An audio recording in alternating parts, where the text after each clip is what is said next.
கிறிஸ்துவுக்குள் பிரியமான சகோதர சகோதரிகளே, இயேசு கிறிஸ்துவின் நாமத்தில் நான் உங்களை வாழ்த்துகிறேன். இன்றைக்கு 2026 ஆண்டின் முதலாம் நாள். கர்த்தர் நல்லவர். கடந்த ஆண்டு முழுவதும் நம்மை பாதுகாத்து வழிநடத்தி வந்த கர்த்தரை ஸ்தோத்தரிப்போம்.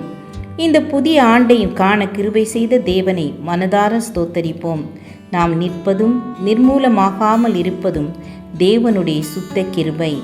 இந்த 2026 ஆண்டு உங்களுக்கு ஆசீர்வாதமாய் அமைய வாழ்த்துகிறேன். உங்கள் அனைவருக்கும் என் அன்பின் புத்தாண்டு நல்வாழ்த்துக்கள். இந்த ஆண்டு கர்த்தர் நமக்கு கொடுக்கும் வாக்குத்தத்தம், இழந்து போனதை உங்களுக்கு திரும்ப அளிப்பேன். இழந்து போனதை உங்களுக்கு திரும்ப அளிப்பேன்.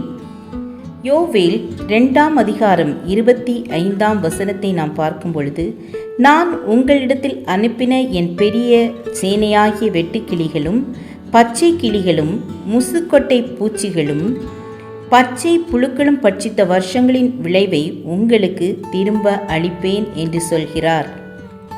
நீங்க சரீர பலனை இழந்திருக்கலாம், சொத்துக்களை இழந்திருக்கலாம், மன நிம்மதியை இழந்திருக்கலாம், வருமானத்தை இழந்திருக்கலாம், வீட்டை இழந்திருக்கலாம், வேலையை இழந்திருக்கலாம், உறவுகளை இழந்திருக்கலாம், ஐஸ்வர்யத்தை இழந்திருக்கலாம்.